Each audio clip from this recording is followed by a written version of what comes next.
क्या राम ने लक्ष्मण को रावण के पास राजनीति सीखने के लिए भेजा था? इस प्रश्न को लेकर मैंने गत सप्ताह कृत्तिवास रामायण, बंगला रामायण के इस संबंध में एक प्रसंग पर विस्तार से चर्चा की है।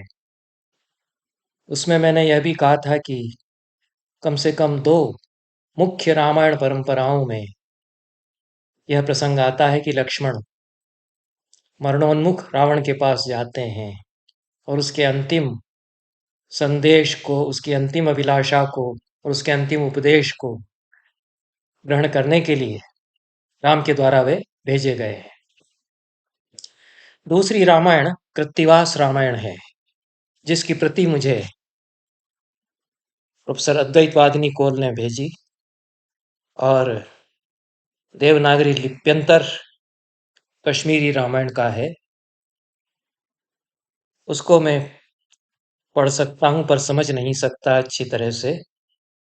कश्मीरी रामायण में जो प्रसंग आता है उसका हिंदी भावानुवाद भी कृपापूर्वक प्रोफेसर कोल ने मुझे भेजा है। उसके आधार पर ही मैं कश्मीरी रामायण में जो यह प्रसंग आता है इस पर चर्चा करूंगा।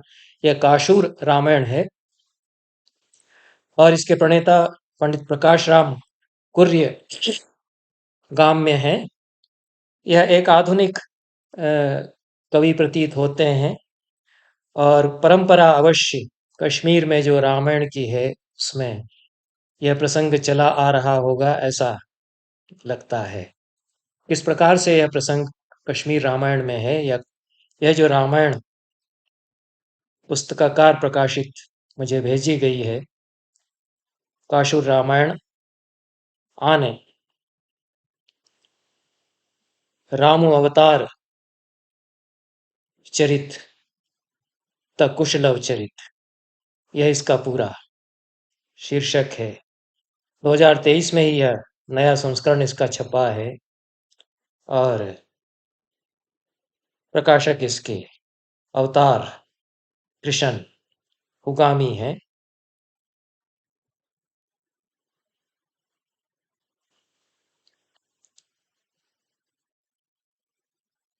जम्मू से यह पुस्तक प्राप्य है। इसमें जिस प्रकार से प्रसंग बताया गया है उसको संक्षेप में मैं प्रस्तुत करने जा रहा हूं। देखो, रामचंद्र ने जब रावण को मारा तो बताया जाता है कि उन्होंने लक्ष्मण से कहा, तुम जाओ और रावण के पास जाकर कहो कि तुम्हारी कोई अभिलाषा तो नहीं थी। बताया जाता है कि लक्ष्मण फिर रावण के पास गया। उसने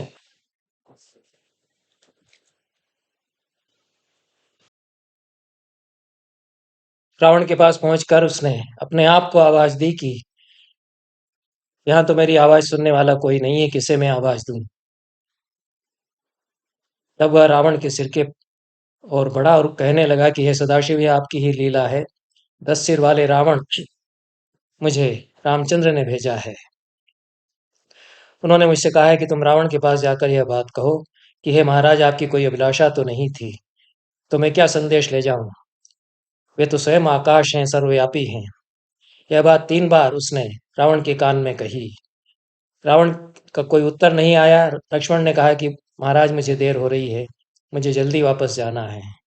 बताया जाता है कि फिर भी रावण कुछ नहीं बोला।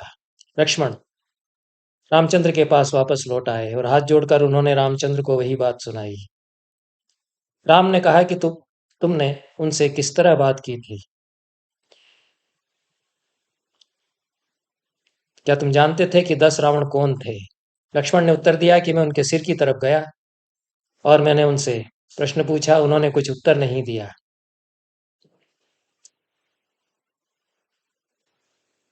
राम ने लक्ष्मण से कहा कि तुम रावण के पास फिर जाओ, 3 बार उसकी परिक्रमा करो और हाथ जोड़कर फिर से उससे वही प्रश्न पूछो। तब लक्ष्मण फिर से रावण के पास गए। झुककर उन्होंने विनती की और कहा कि मुझे माफ करो, क्षमा करो, मैं बहुत बड़ा पापी हूं। बार बार प्रणाम करते हुए लक्ष्मण रोने लगा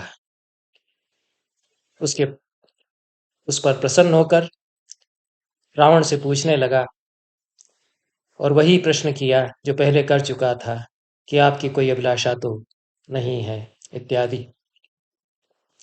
रावण ने उत्तर दिया कि मेरी 3 अभिलाषाएं थीं।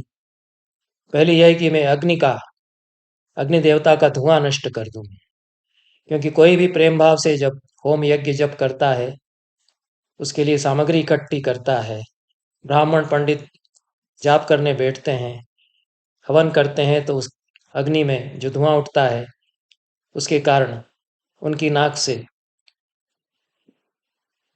द्रव का स्राव होने लगता है और आंखों से अश्रु बहते हैं। दोनों तरह के जल द्रव मिलकर के एक हो जाते हैं। धूम रहित अग्नि हो जाए, यह मेरी पहली अभिलाषा थी। दूसरी अभिलाषा मेरी मेरी यह थी कि मैं आकाश तक सीढ़ी लगा दूं, जिससे कोई भी योगी उस पर चढ़कर स्वर्ग लोक तक पहुंच सके। और तीसरी अभिलाषा मेरी यह थी कि मैं सोने को सुगंधित कर दूं।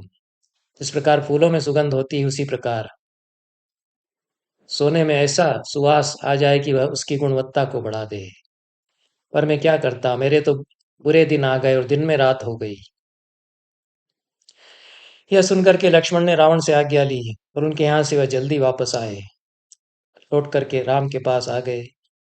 रास्ते में चलते हुए उनका मन बहुत चंचल था, लक्ष्मण का। राम के पास पहुंचे और उनके पांवों में झुक करके सारा हाल उनको सुनाया। सुनाते हुए कांपने लगे। लक्ष्मण ने राम से पूछा कि आप बताइए, क्या ऐसा संभव है जो रावण ने कहा, ऐसा तो और किसी ने अभी तक नहीं कहा।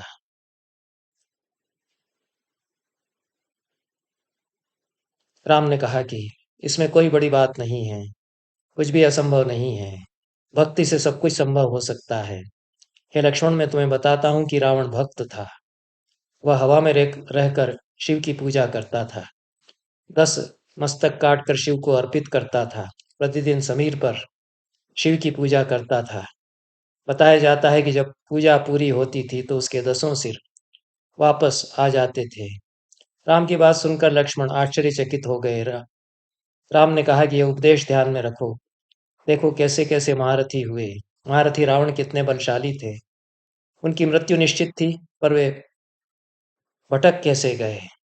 तुम भी भगवत भक्ति करो, तभी सत्य की प्राप्ति का मार्ग पाओगे, सत्य को त्यागोगे और सत्य पर चलने की गति पाओगे। इतना प्रसंग यह जो काशुर रामायण है, कश्मीर की रामायण है, उसमें वर्णित है। काफी अंशों में कृत्तिवास रामायण से इसमें समानता है। कम से कम रावण की जो 3 अभिलाषाएं हैं, उसमें से एक अभिलाषा तो समान है कि वह स्वर्ग तक, पृथ्वी से स्वर्ग तक जाने के लिए सोपान पंक्ति या सीढ़ियां बनाने की उसकी अभिलाषा थी। यह असंभव कल्पनाएं रावण ने की। पर रावण का महात्म्य गान, महात्म्य वर्धन कुल मिलाकर के कृत्तिवास रामायण तथा कश्मीरी रामायण, काशुर रामायण में इसका प्रयोजन प्रतीत होता है। एक परंपरा पूरी है जो रावण को उसके द्वारा किए हुए स्खलन को जानते हुए भी एक महामनीषी मनस्वी व्यक्ति के रूप में निरूपित करती है। और यह परंपरा वाल्मीकि रामायण में भी विद्यमान है। बहुत बहुत धन्यवाद।